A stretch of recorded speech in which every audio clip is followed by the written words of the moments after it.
Good seeing you again. Yes, sir. How are you? One of the underappreciated components of TRI has been the ability to bring commercial clients in with the researchers.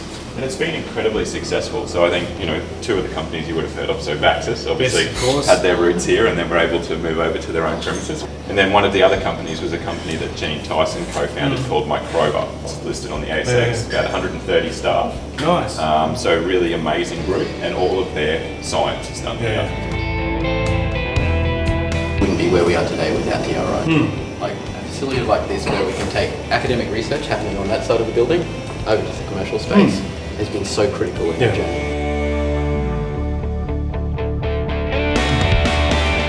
The shell will be complete by the end of 2024 and then ready for business at the beginning of 2026.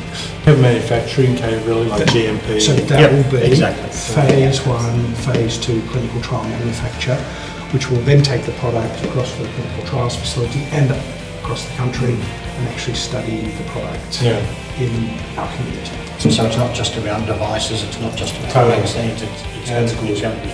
That's very important. The support that we get from TRI, the facilities at TRI, and the commercialisation opportunities to work close to other companies doing the same thing has been invaluable for us.